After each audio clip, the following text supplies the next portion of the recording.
இந்த ஆடிக்கு நம்ம சென்னை சில்க்ஸ்ல up to 50% off combo offer, uniform sari collections எல்லாம் சேர்ந்து சேவிங்ஸும் பிளாஸ்ட், கலெக்ஷன்ஸும் பிளாஸ்ட். நம்ம தி சென்னை சில்க்ஸ். தமிழ்நாட்டுல எல்லாமே சேஞ்ச் ஆயிடுச்சு. உங்க நகையையும் சேஞ்ச் பண்ணுங்க. உங்க பழைய நகைக்கு கிராமுக்கு 150 ரூபாய் கூடுதலா வாங்கி புது நகை எடுத்துக்கோங்க. அதே கம்மி சேதாரம் தான் உங்க லலிதால மட்டும்தான். சூப்பர் 6 சொன்னாங்க, சூப்பர் 3 சிலிண்டர் கொண்டாந்து நிப்பாட்டியிருக்காங்க. அப்ப இது வந்து உறுதியளித்ததன் கீழே வராதா? உறுதியளிச்ச விவசாயிக்கு அதனால நான் செய்யறேன் அப்படின்னு முதல்வர் சொல்றாரு அப்படின்னா, சாதி ஆணவ படுகொலை நடக்காது அப்படிங்கறதையும் சொன்னாரு, லாக்அப் டெத் நடக்காதுன்னு சொல்லியிருந்தாரு, சட்டம் ஒழுங்கு சரியா இருக்குன்னு சொல்லியிருந்தாரு. 3 ஃபைல் இருக்குன்னு சொன்னா அமைதியாயிருவாங்க அப்படின்னு நினைச்சு அவங்க பண்ணியிருக்காங்க. ஆனா இவங்க திருப்பி முடிஞ்சா வெளியிடு அப்படின்னோடனே இப்ப என்ன பண்றதுன்னு தெரியல. ஸ்ட்ராட்டஜிஸ்ட் யோசிச்சுட்டு இருக்காங்க. நம்ம திமுகவா ஏமாறதுக்கு பாரு, நான் பாரு பிரதமர் பேசல, நான் இருக்கேன். ஆல்ரெடி வேலையை ஆரம்பிச்சிட்டல. வட மாநிலங்கள்ல ரீல்ஸ் பயங்கரமா வைரல் ஆகப்படுது. அமெரிக்கால வந்து யூஎஸ் பிரசிடென்ட்டுக்கு வந்து யார் வேணாலும் நிக்கலான்னு இருந்தாங்க.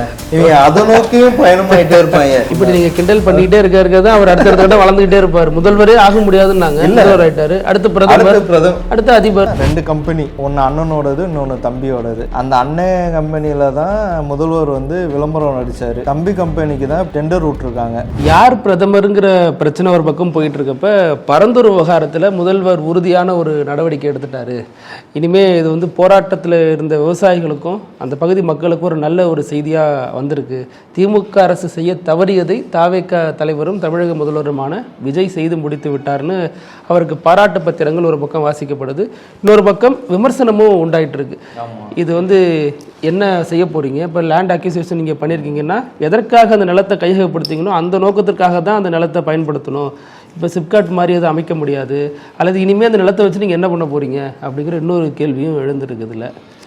அதான் அவையில் இது குறித்து பேசணும் நாங்கள் கேட்டோம். நாளைக்கு எப்படியும் தள்ளி போட்டுகிட்டே போனார் சபாநாயகர். இப்போ வந்து 110 விதிகளில் இது விவாதம் கூடாதுங்கிறாரு வந்து சொல்லிட்டு போயிட்டார். அவர் சொன்னால் நாங்கள் என்ன செஞ்சுருக்குறோம், எதுக்காக அதை கொண்டாந்தோம், நாங்கள் தான் கொண்டாந்தோமா, இல்லை மத்திய அரசு விருப்பம் இல்லாமல் செஞ்சுருப்போமா அப்படின்லாம் நாங்கள் பேசுகிறதுக்கு அவையில் வாய்ப்பு கிடைக்கல அப்படிங்கிறத தங்கம் தென்னரசு வெளியில் வந்து, அதனால தான் வெளியில் வந்து பேசியிருக்காங்க. அவர் சொல்கிறபடி பார்த்தா ஏற்கனவே எடுத்த லேண்டை வேறு எதுக்கும் யூஸ் பண்ண முடியாது, என்ன பண்ண போகிறீங்கன்னு கேட்டிருக்காரு. 90% நாங்கள் பணம் வந்து மக்களுக்கு கொடுத்துட்டோம், அதுக்கான பதில் என்னன்னு கேட்குறாரு.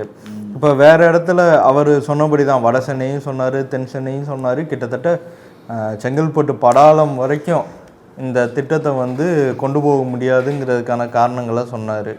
ஸோ வந்து இதையெல்லாம் தாண்டி முதல்வர் அறிவிக்கும் போதே என்ன சொன்னார்னா, ஏற்கனவே இருக்க விமான நிலையத்திலேயே விரிவாக்கம் பண்ணுவோம் அப்படிங்கிறாரு. அப்போ அங்கே வர பிரச்சனைகள் என்ன, இதை பற்றியெல்லாம் ஒரு தெளிவான ஒரு விஷயமே சொல்லாமல் வெறும் 110 விதியின் கீழே வந்து அப்படியே அறிவிச்சிட்டு போகிறது எந்த மாதிரியான விஷயம்னு தெரியல. இல்லை, மக்களுக்கு பணம் கொடுத்தாச்சு, நிலத்தை எடுத்தாச்சு. இப்போ அந்த நிலம் 90% நிலங்கிறது ஒரு பெரிய பரப்பு. அது என்ன பண்ணுவாங்கங்கிறது ஒரு கேள்வி இருக்குது. ஆனால் என்ன சொல்கிறாங்கன்னா, அது என்ன வேணாலும் பண்ணிட்டு போட்டுமே, திட்டத்தை ரத்து பண்ணிட்டார்ல, அந்த வகையில் அதை பாராட்டுங்க. திமுகவில் முடியாததை விஜய் செஞ்சுட்டார்ல இல்லை அப்படிங்கிற அங்கே தான் தங்கம் தென்னரசு வந்து ஒரு கேள்வி எழுப்புறாரு.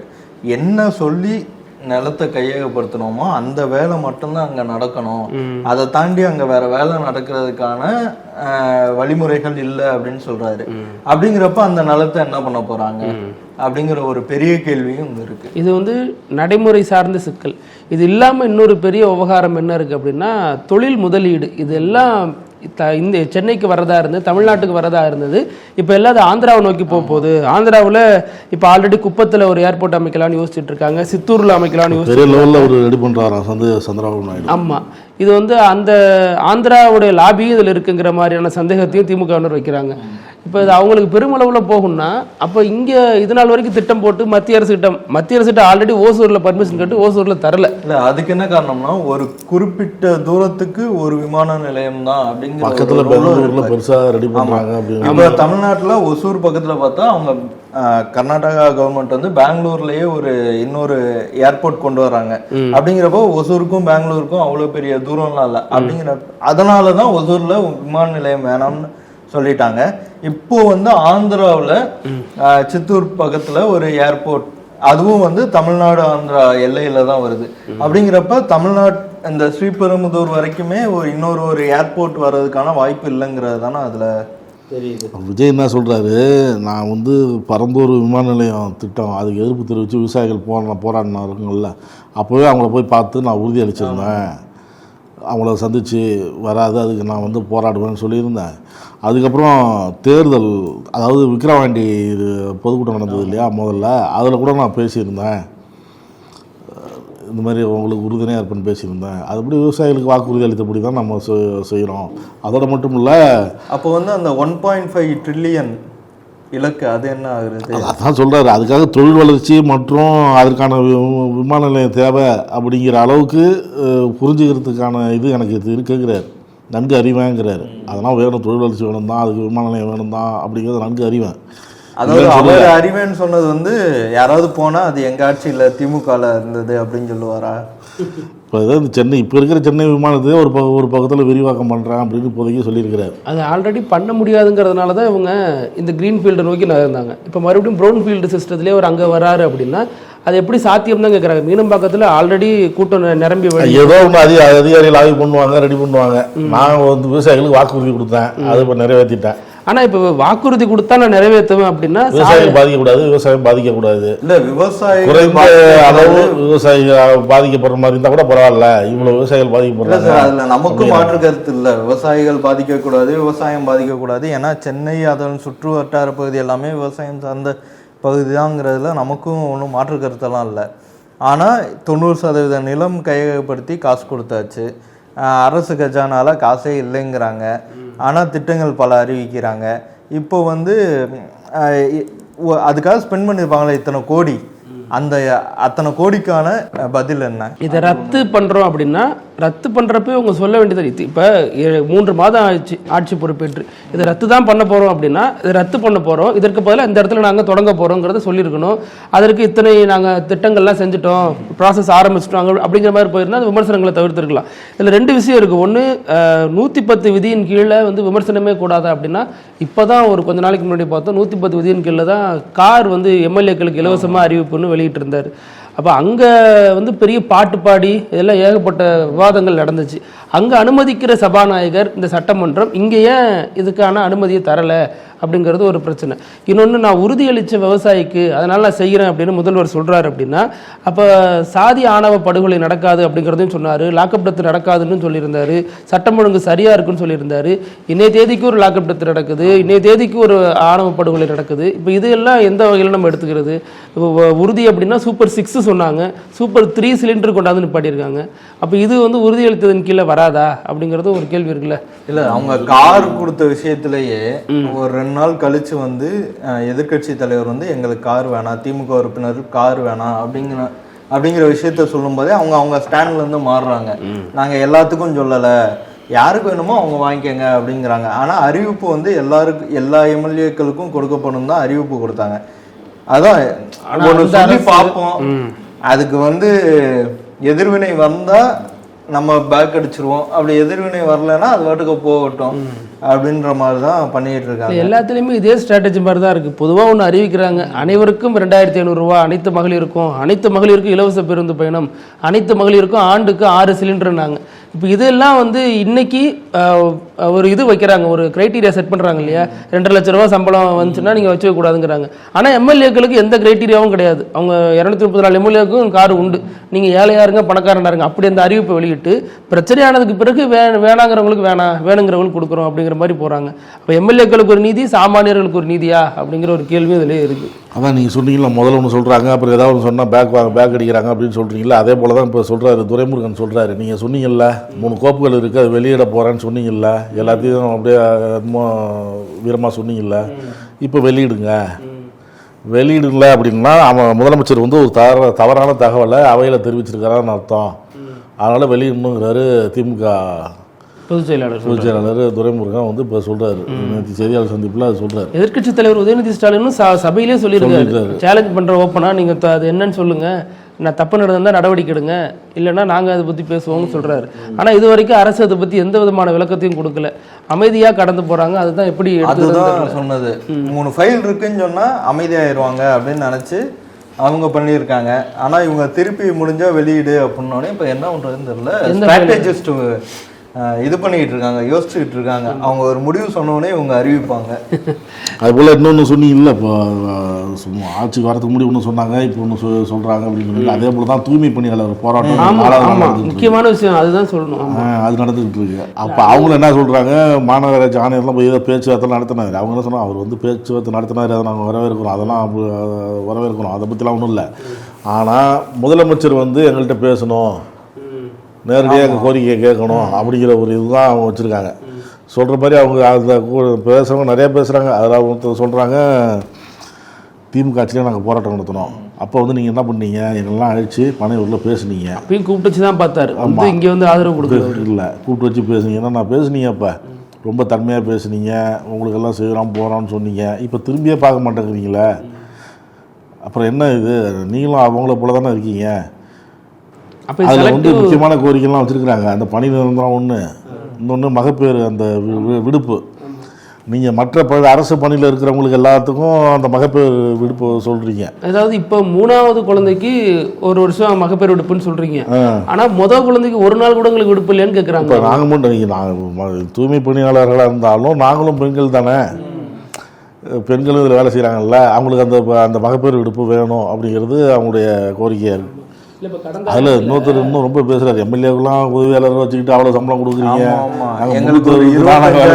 கொடுக்க முடியாதா, நாங்கள் குப்பெல்லாம் போனால் தான் தெரியும் பாட்டிலாக இருக்கா இல்லை என்ன. 2 லட்ச ரூபா சம்பளம் வருது எம்எல்ஏக்களுக்கெல்லாம், கார் படி அது இதுன்னு சேர்த்து. ஆனால் இவங்களுக்கு சம்பளமும் கம்மி, அவங்களோட தொழிலும் இவ்வளோ பிரச்சனைகள் இருக்குது. நீங்கள் கடந்த ஆட்சியில் விஜய் வந்து என்ன சொன்னார், இவங்களுக்கு உறுதியாக தானே நின்னார். அப்போ தூய்மை பணியாளர்களுக்கு ஒரு நீதி, விவசாயிகளுக்கு ஒரு நீதியா, ஏன் ரெண்டுத்தையும் இப்படி வேறுபடுத்தி பார்க்குறாரு? இவங்களுக்கு ஆதரவு இன்னும் பரந்தூரோட இது இன்னும் ஈஸி, பரந்தூர் கூட மத்திய சம்பந்தப்பட்டிருக்கு. தூய்மை பணியாளர்கள் முழுக்க இவரே முடிவெடுக்க முடியும். அதுல ஏன் பிரைவேட்டைசேஷன் கொண்டு வந்தே தீர்வு நடம் பிடிக்கிறாங்க? அவங்களோட கோரிக்கைகளை ஏன் ஏற்காம இருக்காங்க? இன்னைக்கு வந்து அவங்க தரையில உட்காந்து போராடுறாங்க, பிடிச்சி இழுத்துட்டு தான் போறாங்க. திமுக ஆட்சியில் என்ன நடந்துச்சோ அதே காட்சி தான் மறுபடியும் ரீக்ரியேட் ஆகுது. அப்போ இதுக்கான போராட்டம் பாருங்களேன், இதற்கான விமர்சனங்கள் யார் பண்ணுறா? கடந்த ஆட்சியில் திமுக ஆட்சியில் இதே மாதிரி நடந்தப்ப பல அமைப்புகள் கடுமையாக கண்டிச்சாங்க, பெரிய போராட்டத்தை முன்னெடுத்தாங்க. இன்னைக்கு அவங்க யாருமே அதை பெருசாக கண்டுக்கல. இல்லை விசிகா கூட இதுக்கான பெருசாக எடுத்துக்கல. விசிகா விடுங்க, இடதுசாரிகளை அதை உள்ள வந்து பெரிய அளவில் பண்ணல. ஆனால் போராடுறதுல அவங்க இருக்காங்களே ஒழிஞ்சு கடந்த ஆட்சி மாதிரி பெரிய அளவில் எடுத்தவங்க பண்ணல. அதை இடதுசாரிகள் இதுக்கு குரல் கொடுக்கலங்கிறீங்க. ஆமாம், பெரிய லெவலில் முத்தரசன் பேசும்போது என்ன சொல்கிறாரு, எங்கள் கட்சியை இருக்குமோ இருக்காதோ தெரியல, இந்த கட்சி அந்த கம்யூனிஸ்ட் கட்சி இங்கே தொடங்கும் போதே 2 தடவை தடை போட்டாங்க, அதையும் மீறி தொடங்கணும். அதுக்கப்புறம் 3வது தடவை ஒரு தடவை தடை போட்டாங்க, அதையும் மீறி தொடங்கணும். இப்போ 4வது முறையாக தடை போட்டுருவாங்களோ என்னமோன்னு பயமாக இருக்குது. அந்தளவுக்கு ஒன்றிய அரசு நடந்துக்குது. இப்போ டெல்லியில் பேரணி வச்சுருக்கிறோம் செப்டம்பர் 1ஆம் தேதி, அதுக்கு நாங்கள் புறப்படுறோம். ஒரு ரயில் முன்பதிவு பண்ணணும், அதை கேன்சல் பண்ணி விட்டாங்க. இப்போ இந்த மாதிரி பயம் இருக்குது, இது ஏன் கேன்சல் பண்ணணும்? இப்போ சரி, ஒன்றிய அரசு தான் அந்த மாதிரி பண்ணுதுன்னா, இங்கே ஒரு சுற்றறிக்கை போகுது, யார் யார் கம்யூனிஸ்ட் கட்சியில் இருக்காங்க கணக்கெடுக்க போகிறாங்க. இந்த சுற்றறிக்கை மாவட்ட கலெக்டர், வருவாய் அலுவலர்களுக்கெல்லாம் போயிருக்கு. இதை பற்றி இடதுசாரிகள் கடுமையாக குரல் எழுப்பினதுக்கப்புறம் பின்வாங்குறாங்க. கவன ஈர்ப்பு தீர்மானம்லாம் கொண்டாந்ததுக்கப்புறம் நைஸாக போகிற போக்கில் அப்படியே செங்கோட்டையன் வந்து அது வந்து வாபஸ் பெறப்பட்டுச்சுங்கிறாரு. இப்போ கடுமையாக எதிர்க்கலைன்னா நேரம் கட்சியே இருக்காது போல இருக்க, கட்சியே முடிச்சிருப்பாங்க. எங்கள் ஆட்சி, எங்களுடைய தயவில் தான் இந்த ஆட்சி நடக்குது அப்படிங்கிறார் அவர். எங்கள் ஆட்சி எங்களுடைய தயவில் தான் இந்த ஆட்சி நடக்குது. இப்போ நீங்கள் தெளிவாக சொல்லுங்கள், மோடி வந்து இந்திய கம்யூனிஸ்ட்டை உண்டா இல்லையா, அதாவது இருக்க வேணாம்னு நினைக்கிறாரு, கம்யூனிஸ்ட் கட்சிகளை இருக்க வேணாம்னு நினைக்கிறாரு. அப்போ தாவேகா அரசும் இதான் நினைக்குதா, முதலமைச்சர் பதில் சொல்லணும் அப்படிங்கிறாரு. இல்லை, அதனால தான் வந்து தாவேகா மேலே நிறைய விமர்சனங்களும், இது வந்து கிட்டத்தட்ட வலதுசாரி மாதிரியே செயல்படுது, இதுக்குன்னு ஒரு கொள்கை இல்லாதனால இது எதை நோக்கி போகுதுன்னே தெரியலை அப்படிங்கிறாங்க. நம்மளும் அதை தான் சொல்கிறோம். இப்போ வந்து மாண்புமிகு அமைச்சர் நிர்மல்குமார் மாதிரி ஆர்எஸ்எஸில் இருந்தால் தான் வலதுசாரி சிந்தனை வரணுங்கிறது அவசியமே இல்லை. நம்ம யாருக்கு சப்போர்ட்டாக இருக்கோங்கிறது தான் வலதுசாரியா இடதுசாரியாங்கிறத தீர்மானிக்கும். அந்த வகையில் பார்த்தா தாவேகா அரசு கிட்டத்தட்ட அந்த வலதுசாரி சிந்தனையில் தானே செயல்படுது. இல்லை, இதுக்கு 2 பதில் இருக்குது. ஒன்று வந்து அமைச்சர் வன்னியர் சொல்கிறாரு, தாவேக்கா இடதுசாரி அணியில தான் இருக்கு. அதற்கு காரணம் நான் விசிகாவும் இருக்கோம், இடதுசாரிகள் அணி வந்து இடதுசாரியில தான் இருக்கு, சிந்தனை தானே வலதுசாரி இல்லை. ஆனா இப்படிப்பட்ட ஒரு தாவேக்கா அரசை எப்படி இடதுசாரிகள் எதிர்க்கிறாங்க அப்படின்னா, அந்த தலைமைச் செயலாளரை மாத்துங்கிற அளவோட நின்றுடுறாங்க. அந்த அரசுனுடைய உத்தரவு இல்லாம தலைமைச் செயலாளர் உத்தரவு போட்டிருப்பாரா, அல்லது அரசை கேட்காம போட்டிருந்தாருன்னா அவர் மீது அரசு நடவடிக்கை எடுத்திருக்கணும். எப்படி இருந்தாலும் இந்த அரசு பொறுப்பு இல்லையா, போய் தலைமைச் செயலாளரை மட்டும் குறி வைக்கிறது எந்த வகையில சரியா இருக்கும்? தலைமைச் செயலாளர் தவறுங்கிற விமர்சனம் தனி, ஆனால் அந்த அரசின் மீதான விமர்சனம் போகாமல் பார்த்துக்கிறாங்க. இது எப்படிங்கிறதா புரியல. நிறைய பிரச்சனைகள் நடக்குது. இப்போ ஆணவ படுகொலை நடக்குது, லாக்அப் டெத்து தொடர்ந்து நடக்குது, மாற்றுத்திறனாளி தூய்மை பணியாளர்கள் போராட்டம் பெரிய அளவில் போயிட்டு இருக்கு. ஆனால் யாரும் கண்டுக்கிறது இல்லை. இப்படி பல பிரச்சனைகள் தொடங்கி போயிட்டு. இதில் இன்னொரு விஷயம் என்னன்னா, எங்களால் தான் தாவேக்கா ஆட்சி இருக்குன்னு நிறைய பேர் சொல்லிட்டு வராங்க. அதில் ரொம்ப முக்கியமான ஆள் நாங்கள் தான் ஃபஸ்ட்டு வந்தோம், எங்களால தான் நீங்கள் இருக்கீங்க அப்படின்னு சொல்றது காங்கிரஸ். ஆமா, 5 எம்எல்ஏக்கள் ஆதரவு இருக்குல்ல. அப்புறம் அதை பற்றி சொல்லுங்க. நாங்கள் வரலன்னா அமித்ஷா காலி பண்ணிருப்பாரு உங்களை அப்படிங்கிற. ஆமா, அமைச்சர் ஆமா, அமித்ஷா. ஆமா, முதலமைச்சர் ஆயிருப்பாரு, அமித்ஷா அவங்களை காலி பண்ணிருப்பாருங்கிறாரு. காங்கிரஸ்ல என்னதான் சார் நடக்குது? ஒரு தாவேக்கால இருக்கிற அமைச்சர்களை, இன்னும் முக்கிய நிர்வாகிகளை விஜய் தான் அடுத்த பிரதமர், அடுத்த எலெக்ஷனில், இப்போ வரக்கூடிய எலெக்ஷனில் அவர் தான் பிரதமர் அப்படிங்கிற மாதிரி சொல்லிட்டு வராங்க. இது மாணிக் தாகூர்கிட்ட கேட்டிருக்காங்க. இன்னும் அவங்க ரசிகர் மனப்பான்மையிலே இருந்து பதில் சொல்லிட்டு இருக்கிறாங்க. எம்பி எலெக்ஷன் என்னன்னு தெரியலங்கிற மாதிரி அவர் பதில் சொல்லியிருக்கிறார். கீர்த்தனா தான் பற்ற வச்சிருக்காங்க. அதுக்கு முன்னாடி ஆதவர்ஜனா சட்டசபையில் பேசியிருக்காரு, மறைமுகமாக சொல்லியிருக்காரு. மறுபடியும் நான் இவர் தான் வரணும்னு சொல்லலை, தென் தமிழ்நாட்டிலேருந்து யார் வேணாலும் வரலாம், தமிழ்நாட்டில் இருந்து அப்படிங்கிற மாதிரி மாற்றி விட்டார். ஆனால் அமைச்சர் கீர்த்தனா தெளிவாக சொல்கிறாங்க, இங்கே இவங்க தான் பிரதமராக வருவார் எங்கள் தலைவர் அப்படிங்கிறாரு. இப்போ கல்லணைங்கிற எம்எல்ஏ இருக்கார்ல, ஆல்ரெடி ஸ்க்ரீன் வைக்கணும்னு சொன்னாரா, அவர் தானே, அவர் ஒரு விமர்சனம் வச்சிருக்காரு. யாருக்கு? இந்த மாணிக்க தாகூருக்கு எதிராக பேசியிருக்காரு. எங்கள் தலைவர் செங்கோட்டையில் கொடியேற்றியே தீருவார் அப்படின்ட்டு இருக்காரு. பிரதமர் பயணத்தை நோக்கி தாவேக்கா அணிவகுக்க தொடங்கிடுச்சு, போயிட்டு இருக்காங்க எல்லாரும் அப்படிங்கிற அந்த புள்ளி தான் இப்போ காங்கிரஸ்க்கு கலக்கத்தை ஏற்படுத்தியிருக்கு. செஞ்சாலும் செஞ்சுருவாங்கப்பா. ஆமா ஆமா, அவங்க அவர் என்ன சொல்றாரு, அது ஒரு எம்பி கூட இல்லை, இந்தியா கூட்டணியில் 23 கட்சி இருக்கு, எல்லாம் எம்பிக்கள் கொண்ட கட்சி, முதல்ல அவங்க எம்பியா ஜெயிக்கணும், ஜெயிச்சு அதுக்கப்புறம் இந்தியா கூட்டணிக்குள்ளே வரணும் அப்படின்னு அவர் சொல்லிட்டு இருக்கிறாரு. ஒரு எம்பி வந்தால் தான் நீங்கள் வாங்கிட்டு போயிட்டீங்களே, ஒரே ஒரு எம்பி அது வாங்கிட்டு போயிட்டாரு, அப்புறம் அவங்க எப்படி தனியாக அனுப்பாங்க? அதை வச்சு தான் அவர் சொல்கிறாரு, இந்த ரசிக மனப்பான்மையில் இருக்கிறாங்க. ரெண்டாவது இன்னொன்று, நீ சொன்ன மாதிரி நாங்கள் மட்டும் ஆதரவு தரலன்னா நேரம் அமித்ஷா எடப்பாடி முதலமைச்சர் ஆகியிருப்பாங்க, தாவக்கா இல்லைன்னு பண்ணியிருப்பாங்க அப்படிங்கிற கோபத்தில் அவர் சொல்கிறார். இப்போ வெளிப்படையாக பேச ஆரம்பிச்சிட்டாங்க. இப்போ முட்டில் மோதல் அதிகமாகிடுச்சு காங்கிரஸுக்கும் தாவேக்காவுக்கும்.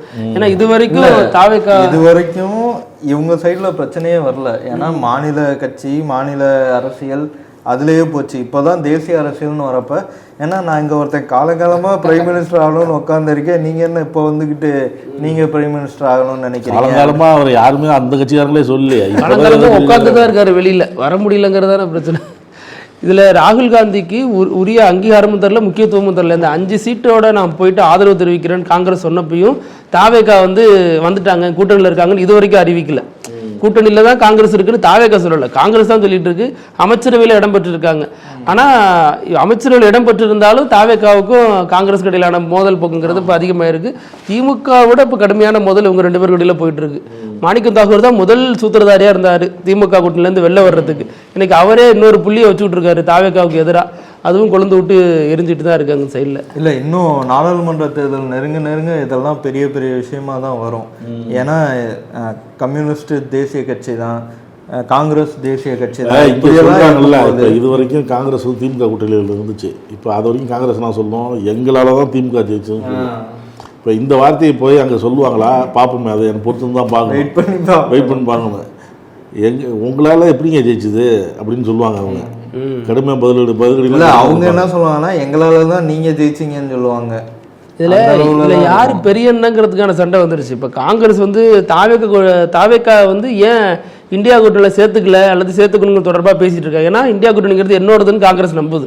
இவங்க என்ன நினைக்கிறாங்க, தமிழ்நாட்டில் நான் தான், கலைஞர் அப்படி தான் இருந்தார், ஜெயலலிதா அப்படி தான் இருந்தாங்க, நான் அப்படி தான் இருப்பேன், என் தலைமை ஏற்றுங்க, நீங்கள் பிரதமரை பற்றி எலெக்ஷன் டைமில் பேசிக்கலாம் அப்படிங்கிறது இவங்க. ஆனால் ஸ்டாலின் என்ன சொன்னார், முன்னாடியே யாரும் சொல்லாதப்பே சொன்னார், இவர் தான் பிரதமர் வேட்பாளர் அப்படின்னு ராகுல் காந்தி சொன்னார்.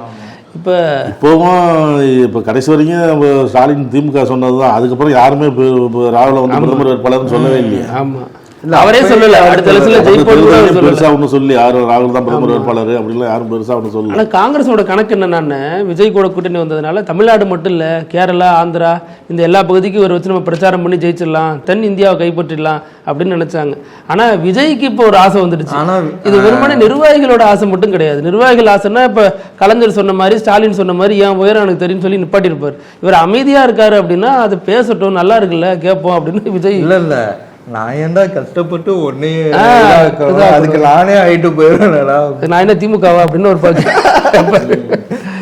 தானே திமுகவா ஏமாறுறதுக்கு? பாரு இப்போ நான் பாரு பிரதமர் ரேஸில் நான் இருக்கேன். ஆல்ரெடி வேலையை ஆரம்பிச்சிட்டார்ல. வட மாநிலங்களில் ரீல்ஸ் பயங்கரமாக வைரல் ஆக்கப்படுது. அதெல்லாம் அதாவது என்னன்னா, ஒருவேளை அமெரிக்காவில் வந்து யூஎஸ் பிரசிடென்ட்டுக்கு வந்து யார் வேணாலும் நிற்கலான்ட்டு இருந்தாங்க. இவங்க அதை நோக்கியும் பயணமாயிட்டே இருப்பாங்க. முதல்வர் சாதாரண நடிகராக இருந்த எங்கள் தலைவர் முதல்வராக பிரதமராக இன்று அமெரிக்காவுக்கே ஜனாதிபதியாக ஆக. இப்படி நீங்க கிண்டல் பண்ணிக்கிட்டே இருக்கிறது அவர் அடுத்த வளர்ந்துகிட்டே இருப்பார். முதல்வரே ஆக முடியாதுன்னாங்க, முதல்வர் ஆயிட்டாரு. அடுத்து பிரதமர், அடுத்து அதிபர், அவ்வளவுதானே? இல்ல, நான் அதை தான் சொல்றேன். இவங்க ஏன் இப்போ வந்து வட மாநில ரீல்ஸோட நிப்பாட்டிக்கிட்டாங்கன்னா, வேற நாட்டுக்கு போனா அந்த ஊரு சிட்டிசன்ஷிப் தேவை. இப்ப அதனாலதான் காஷ்மீரோட நிக்குது. இன்னொரு பிரச்சனை என்ன இருக்குன்னா, இது இன்னமும் பாஜக சீரியஸா எடுத்துக்கல. இதை ஏதோ விளையாண்டுட்டு இருக்காங்க, விளையாண்டுட்டு வரட்டும் நம்மள்ட்ட பேசிக்கலாம் அப்படின்னு. இல்ல, அவங்க வந்து தேர்தல் நெருங்கும் போது பாத்துக்கலாங்கிற ஒரு மைண்ட் செட். இல்ல, நான் சொல்றது வந்து வட மாநிலத்துல வராங்கல்ல, விஜய் கட்சி வந்து வட மாநிலத்துல உள்ள போகுது இல்ல, அது பாஜக பெரிய அளவுல எடுத்துக்கிச்சுன்னா ஈஸியா போலரைசேஷன் முடிச்சு விட்டுருவாங்க. இப்ப என்னதான் சிஜேபி எல்லாம் வந்தாலும் இவர் வந்து கிறிஸ்டியன்கிற ஒரு அடிப்படையில வச்சு அந்த விமர்சனத்தை பெருசாக்கி அதை மத ரீதியா பிரிச்சு எடுத்துட்டு போயிடுவாங்க. இல்ல, அதை தான் சொல்ல வந்தேன். இவங்க எவ்வளவு ரீல்ஸ் போட்டாலும் அவங்களுக்கு இருக்கிற ஒரு அது வந்து தப்பான பாயிண்ட்டாக இருந்தாலும் அது ஒரு பெரிய பாயிண்ட்டு தான். என்னன்னா, நாமெல்லாம் இந்துக்கள், நம்ம வந்து பிஜேபிக்கு தான் சப்போர்ட் பண்ணணுங்கிற விஷயங்களை முன்னெடுத்தால் மக்கள் வந்து உணர்ச்சிகரமாக தான் யோசிக்க ஆரம்பிப்பாங்க. ஏன்னா அவங்க அந்த பாயிண்ட்டை நம்பி தான் இத்தனை வருஷம் 100 வருஷ அரசியலே அதை நம்பி தான் அமையுது. இப்போது அவங்க இந்த தென் மாநில முதல்வர்கள் கூட்டம் அப்பயே நடந்தப்போ அமித்ஷாட்ட வந்து ஒரு நான் தான் பெரிய ஆள் அப்படிங்கிற மனநிலை கண்டிப்பாக இருந்துச்சு. அது வெளியிலவும் தெரிய ஆரம்பிச்சிச்சு. ஏன்னா விஜய் வந்து அவரை கூப்பிட்டுட்டு வந்தப்பையும் சரி, உட்கார சொன்னப்பையும் சரி, இவங்க பக்கத்தில் 2 பேரும் உட்காந்துருக்கப்பையும் சரி, நான் தான் இங்கே பெரிய ஆள், நான் தான் இங்கே அத்தாரிட்டி, நான் தான் இங்கே சென்ட்ரலில் முக்கியம் அப்படிங்கிற விஷயங்களை வந்து அமித்ஷா தன்னோட உடல் மொழியாலேயே காமிச்ச மாதிரி தான் இருந்துச்சு. இந்திய கம்யூனிஸ்ட் முத்தரசன் செய்தியாளர் சந்திச்சார். இந்த மாதிரி கம்யூனிஸ்ட் கட்சிகள்லாம் இருக்கக்கூடாதுன்னு நினைக்கிறாரா என்னன்னு சொல்லணும் அப்படின்னு சொன்னோம்ல. அதுலேயே இன்னொரு விஷயமும் சொல்கிறாரு, இந்த தங்க மோதிரம் திட்டம் அது எப்படிங்க தனியார் நிறுவனம் இவ்வளோ குறைஞ்ச ஒரு இதுக்கு கொடுக்கும், அது என்ன அது எப்படி கொடுக்க முடியும்? அப்போ என்ன தங்கம் முலாம் பூசப்பட்டதா இல்லை உண்மையுமே தங்கம் தானா அப்படின்னு ஒரு கேள்வியை எழுப்பியிருக்காரு. முக்கியமான கேள்வி இல்லை இது. ஏன்னா இடதுசாரிகளில் கேட்குறாங்க, கூட்டணியில் இருக்கிற ஒருத்தர் இப்படி ஒரு கேள்வி எழுப்பியிருக்காருன்னா இது எப்படி சாத்தியன்னு கேட்குறாரு. 1 பைசாவுக்கு பண்ணி தருவீங்கன்னா முலாம் பூசிட்டு பண்ணி தந்துடுவீங்களான்னு கேட்குறாரு. அரசு சொல்லுது நாங்கள் நகை கொடுத்துருவோம், அவங்க செஞ்சு தருவாங்கன்னு. ஆனால் மற்ற கம்பெனிகள் கோட் பண்ணுறது 800 ரூபா 900 ரூபா கோட் பண்ணுறாங்கன்னா இவங்களால மட்டும் இப்படி 1 பைசாவுக்கு செஞ்சு தர ரூபாய்க்கு மதிப்பு இல்லைங்கிறப்ப இவர் என்ன இந்த மாதிரிலாம் சொல்கிறாங்க. இது வந்து பல்வேறு கேள்விகளை எழுப்புதுங்கிறாரு இவர். இல்லை, அதான் சார். இதில் என்னென்னா செய்கூலி, சேதாரம், ஹால்மார்க் முத்திரை, பேக்கிங் சார்ஜு எல்லாமே சேர்த்து 1 பைசாவுக்கு தரோம் அப்படிங்கிறது தான்.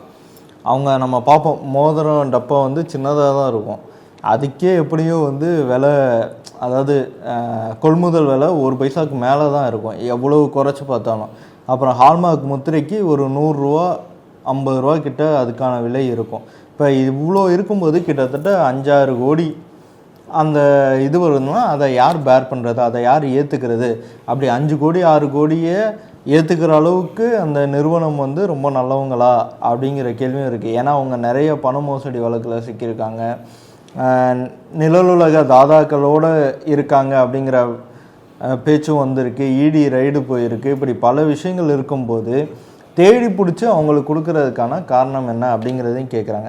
இன்னொரு விஷயம், இல்லை இந்த அளவுக்கு ஆதாரம் இல்லாமல் போய் அவங்க கொடுத்துட்டும் அரசு மாட்டிக்காது. அவங்க கொட்டேஷன் கேட்டிருப்பாங்க, அவங்க கொடுத்துருப்பாங்க, அந்த லிஸ்ட்டில் வந்து எது கம்மியாக இருக்கோ அதுதானே கொடுப்பாங்க. இல்லை, இன்னொரு விஷயமும் அதில் சரணா ஸ்டோரும் கொடுத்துருக்கு, ஆனால் கட்டுப்படி ஆகலன்ட்டு இவங்க வேணான்ட்டாங்க போல இருக்கு. இல்லை, இன்னொரு விஷயம் என்னென்னா, அவங்க தேர்தல் பிரச்சாரங்களில் என்ன சொன்னாங்கன்னா, இப்போ வந்து வெளிமாநில ஆதிக்கம் நிறையா இருக்குது, நாங்கள் ஆட்சிக்கு வந்தால் தமிழர்களுக்கு முன்னுரிமை, தமிழ்நாட்டு நிறுவனங்களுக்கு முன்னுரிமை அப்படின்னாங்க. ஆனால் இந்த விஷயத்தை பொறுத்த வரைக்கும் பெரிய கார்ப்பரேட் நிறுவனங்களுக்கு தான் இவங்க முன்னுரிமை கொடுத்துருக்காங்க. தமிழ்நாட்டு சிறு வணிகர்களுக்கும் முன்னுரிமை தரல, சிறிய சிறிய கடைகளுக்கும் முன்னுரிமை தரல. ஏன் MSUMI ME அதுதான் வந்து நிறுவனங்களை பதிவு பண்ணுற இடம். இப்போ வந்து அதில் தேர்ந்தெடுத்து அவங்களோட கொட்டேஷன் வாங்கி அப்படியாவது பண்ணியிருக்கலாம். அது வந்து நிறைய சிறு குறு வியாபாரிகளையும் வணிகர்களையும் அது வந்து வாழ வச்சுருக்கோம். அதில் இன்னொரு விஷயம் என்னென்னா, 2 கம்பெனி, ஒன்று அண்ணனோடது இன்னொன்று தம்பியோடது. அந்த அண்ணன் கம்பெனியில் தான் முதல்வர் வந்து விளம்பரம் நடித்தார். தம்பி கம்பெனிக்கு தான் இப்போ வந்து டெண்டர் விட்ருக்காங்க. அதெல்லாம் வச்சு பார்க்கும்போது இதை எப்படி புரிஞ்சுக்கிறேங்கிற கேள்வி நிறைய. விளம்பரம் நடித்ததெல்லாம் அது தொழில், அது தனி, அதுங்க இவங்க சம்மந்தம் இல்லை தானே சொல்லுவாங்க. இல்லை அப்படி பார்த்தா இவங்க ப்ரொடியூசருக்கெல்லாம் ஒருத்தருக்கு என்னது டெல்லி தொடர்பு, டெல்லி அது கொடுத்துருக்காரு. அறநிலையத்துறையில் ஒரு ப்ரொடியூசர் கொடுத்துருக்காரு. இப்போ அதுக்கெல்லாம் என்ன பதில் சொல்கிறது? இந்த மாதிரி முத்தரசன் எழுப்பின கேள்வியிலேருந்து நீங்கள் சொன்னதுலேருந்து எல்லாமே அரசு சார்ந்தவங்க, அந்த சம்மந்தப்பட்டவங்க தான் அதை தெளிவு விளக்கணும். ஏன்னா கேள்வி சந்தேகம்னு வரும்போது மக்களுக்கு தெளிவுபடுத்த வேண்டிய பொறுப்பில் இருக்கிறவங்க அவங்க தான். ஏன்னா பணம் விஷயம் இல்லையா, கான்ட்ராக்ட் விஷயம் இல்லையா, இதை வந்து அவங்க தான் தெளிவுபடுத்தணும். மேலும் 10 அதிமுக எம்எல்ஏக்கள் வந்து தாவேக்காவில் இணைவாங்க அப்படின்னு செங்கோட்டையன் சொல்கிறாரு. நாங்கள் அவர் பழனிசாமி வந்ததுலேருந்து அங்கே என்ன நடந்திருக்கு ஒன்றும் இல்லை அப்படின்னு சொல்கிறாரு. இப்போ பழனிசாமி பொறுப்பேற்று அங்கே வரல, அம்மாவால் தான் உருவானோம் அப்படின்லாம் சொல்கிறாரு. உருவானோம், எம்ஜிஆரால் தான் உருவானோம், அந்த இயக்கத்தை கட்டி காப்பாற்றணும் அப்படிலாம் சொல்கிறாங்க. அப்படி கட்டி காப்பாற்றணும்னா எடப்பாடிக்கு எதிராக ஒரு இயக்கம் கொண்டாந்து அதுலேருந்து பிரிஞ்சு நாங்களும் எம்ஜிஆர் வழியில் ஜெயலலிதா வழியில் போகிறோம்னு சொல்லிட்டு அதை நீ 25 பேர் 10 பேர் 50 பேர் உருவாக்கி அந்த மாதிரி வந்தால் பரவாயில்ல. இன்னொரு கட்சியில் போய் பார்த்துட்டு அதிமுக அடிக்கிறாங்க. ஆனால் அது அதிமுக ஆட்சி தான் தொடருதுங்கிறாங்க. அதிமுக ஆட்சி தான் தொடருங்கிறாங்க. என்ன அவங்க அப்போ என்ன இவங்க போய் எம்ஜிஆர்ட்டையும் ஜெயலலிதாட்டையும் விசுவாசம் காட்டுறாங்கன்னு தெரியல. இதுதான் விசிகாவில் விமர்சிக்கிறாங்க. விசிகாவினுடைய துணை பொதுச் செயலாளர் ரஜினிகாந்த் வந்து இது வந்து பழைய கல் புதிய முந்தையில் இருக்குது அப்படிங்கிற மாதிரி அவர் ஒரு விமர்சனத்தை முன்வைக்கிறாரு. இது வந்து செய்யக்கூடாது, இது மோசமான ஒரு முன்னுதாரணமாக போயிடும். இடதுசாரிகளும் விசிகாவும் கூட இருக்கிறப்ப எங்களுக்கு தர்ம சங்கடத்தை ஏற்படுத்தாதீங்க அப்படின்னு வெளிப்படையாகவே இது கோரிக்கையும் விமர்சனத்தையும் சேர்த்தே வைக்கிறார் அவர். இன்னைக்கு சட்டமன்றத்தில் முன்னாள் அமைச்சர் எஸ்பி வேலுமணி பேசும்போதும் இதற்கான சிக்னல்ஸ்லாம் இருக்கிற மாதிரி தான் இருந்துச்சு. ஆரம்பத்தில் பாராட்டியும் ஒரு மாதிரி சாஃப்டாகவே பேசுனதும், ஒருவேளை இப்படி அவங்க தான் நினைக்கிறாங்களோ, அந்த 10 பேரில் அவரும் ஒருத்தரோ அப்படிங்கிறத நினைக்க வைக்கிற மாதிரி இல்லை. ஆரம்பத்தில் இல்லை, இது வரைக்கும் எஸ்பி வேலுமணி விஜய் அரசு விமர்சித்ததே கிடையாது. விமர்சித்ததுக்கான ஒரு சின்ன தடம் கூட கிடையாது. அவர் எடப்பாடி விமர்சிக்கிறாரு, திமுக விமர்சிக்கிறாரு ஒழிய தாவேக்கா விமர்சிக்க மாட்டேங்கிறாரு. ஏன்னா தாவேக்காவுக்கும் அவங்களுக்கும் இருக்கிற தொடர்பு வெளிப்படையாக ஊர் அறிஞ்சது. இவரே போய் நேராக சால்வ் போட்டார். அதுக்கப்புறம் இவங்க வந்து ஆதரவு தெரிவித்தாங்க. அதெல்லாம் நிறைய நடந்திருக்கு. அதை ஒட்டி தான் நம்ம இதை பார்க்க வேண்டியதாக இருக்குது. நக்கீரன் டிவிக்கு சப்ஸ்கிரைப் செய்யுங்கள். உங்கள் ஆதரவே எங்கள் பலம். ஆசிரியர்களுக்கு நண்பனாகவும் மாணவர்களுக்கு ஆசானாகவும் திகழும் தேர்வு வழிகாட்டி. ஒவ்வொரு பாடத்திற்கும் அனுபவமிக்க ஆசிரியர்களின் துல்லியமான தெளிவான விடைகள். CNC இருக்கு, தேர்வு பயம் எதற்கு? இது தீரன் பப்ளிஷிங் ஹவுஸ் விற்பனை வெளியீடு.